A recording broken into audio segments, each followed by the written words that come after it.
o vídeo é urgente porque a notícia não é nada boa, muito pelo contrário. Uma notícia terrível, terrível. Uma notícia que o torcedor rubro-negro não imaginava, nem eu imaginava, envolvendo o atacante Pedro, e a gente vai trazer todas essas informações no vídeo de agora. Infelizmente a notícia não é boa, mas é o nosso papel apurar e trazer os fatos, e eu não gostaria de trazer essa informação em primeira mão, e eu trouxe essa informação em primeira mão com direito à foto do Pedro no hospital. Isso tudo e muito mais no vídeo de agora. E galera, não deixe de se inscrever no canal, solta o dedo no like, ativa a notificação, compartilha o vídeo com os amigos, com as amigas, e vamos ajudar o canal Vini Casagrande crescer cada vez mais. Conto com a ajuda de vocês, hypa o vídeo também, porque isso é importante. Galera, é o seguinte, estou na correria aqui, antes de falar dessa notícia terrível envolvendo Pedro, trazer a minutagem dos jogadores do Flamengo convocados para as seleções nessa última rodada de amistoso. Teve jogo ontem, teve golaço do Arrascaeta de bicicleta, e aí a gente vai trazer aqui quantos minutos cada um ficou em campo, lembrando que eles são esperados aqui no Rio de Janeiro nessa quarta-feira, vão direto para a concentração no Flamengo. Lá eles serão avaliados pelo Departamento Médico do Flamengo para poder saber se eles terão condições para o jogo de logo mais contra o Fluminense no Maracanã. Gonzalo Plata ficou 90 minutos em campo, notícia ruim. Arrascaeta foi titular, ficou 67 minutos em campo, fez um golaço. Não é exagero dizer que ele será relacionado. Vinha ficou 45 minutos em campo, mas o Vinha é pouco utilizado, porém vai ser o reserva imediato aí do Ayrton Lucas, até porque o Alexandre, que jogou pela seleção, disse publicamente que gostaria de dormir a correr contra o tempo e ficar à disposição para o jogo contra o Fluminense. Danilo ficou 45 minutos em campo, e o Flamengo quer utilizar o Danilo, porque o Léo Ortiz tem chances remotas de ser relacionado para o jogo contra o Fluminense, e aí sobraria para o João Vitor. O João Vitor, que sentiu a pressão, eu particularmente acho que ele ficou muito nervoso no jogo contra o Sport, e acho que poderia sentir muito mais nesse clássico contra o Fluminense. Então o Flamengo quer utilizar o Danilo, ele vai chegar daqui a pouquinho ao Rio de Janeiro, na hora do almoço, assim mais ou menos, vai direto para o Ninho do Urubu, e Carrascal ficou apenas 9 minutos em campo. Desses aí, eu acho que o Carrascal que tem mais chances de iniciar a partida, mais chance de ser utilizado no clássico contra o Fluminense, o que seria uma ótima notícia para o Felipe Luiz, porque ele precisa ter um homem de meio campo. Já não tem o Arrascaeta, provavelmente como titular. E aí, tendo o Carrascal, de repente você começa o Carrascal, depois coloca o Arrascaeta. Então, foram esses os minutos em campo dos jogadores do Flamengo convocados para as suas respectivas seleções. Vamos agora falar dessa péssima notícia envolvendo Pedro, e eu vou trazer toda a cronologia dos fatos.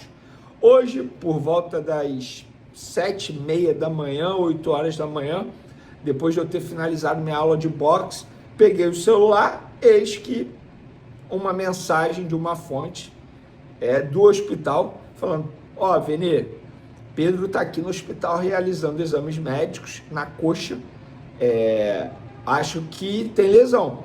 E aí, obviamente, como eu sempre faço, né, porque eu recebi a foto e estava na cara que ele estava no hospital mesmo, mas eu tinha que saber se a foto era de hoje mesmo, se de fato ele estava fazendo exame, fui apurar. E consegui a informação que sim, era verdade que ele estava no hospital, era verdade que ele tinha sofrido um problema muscular na coxa no treino de ontem, terça-feira, e por conta disso ele tinha ido ao hospital realizar a ressonância magnética. E aí publiquei a informação. Pá! Pessoas do Flamengo vieram falar: putz, caramba, que isso, não era para vazar e tal. Eu falei: pô, amigo, eu sou jornalista. Se eu não vazar, outra pessoa vai acabar vazando. E aí, logo depois, o Flamengo divulgou um comunicado oficial confirmando a nossa informação, por volta das 10 horas da manhã. Boletim de imprensa sobre Pedro. O atacante sentiu dores musculares durante o treinamento da última terça-feira e precisou deixar a atividade. Nessa quarta-feira, realizou o exame de imagem que constatou lesão muscular na coxa esquerda. o jogador já iniciou o tratamento com o departamento médico do Clube de Regatas do Flamengo. Também nessa manhã, Pedro realizou radiografia de controle no antebraço direito, que apontou sinais de consolidação da fratura na una. Ou seja, galera, vamos lá. O Pedro sofreu essa lesão muscular. Com o antebraço, tudo certo. E aí, o Flamengo não divulgou a gravidade. Fui apurar novamente. Apurei que o Pedro está fora da final da Libertadores da América e dificilmente volta a jogar nessa temporada com a camisa do Flamengo. A dúvida é, ele vai ter condições de jogar as últimas rodadas do Brasileirão ou não? Na Libertadores, ele está fora. Péssima notícia. O Pedro, de verdade, cara, assim, incrível, porque o antebraço dele tá tudo certo. O planejamento estava ocorrendo tudo dentro do esperado com o departamento médico do Flamengo.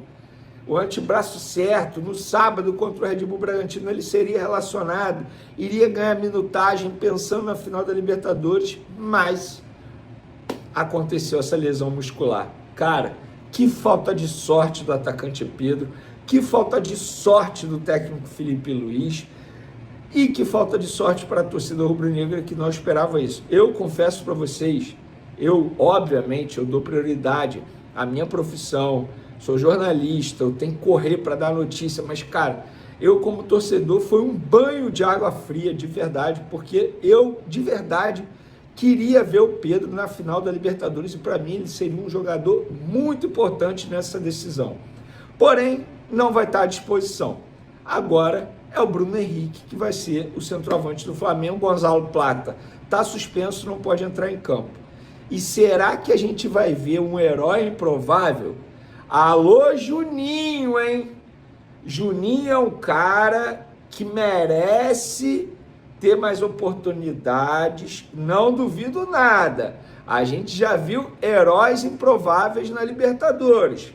Gabiru no Internacional, Breno Lopes no Palmeiras, Daverson no Palmeiras, deve ter mais aí, heróis improváveis em Libertadores, em decisão de Libertadores.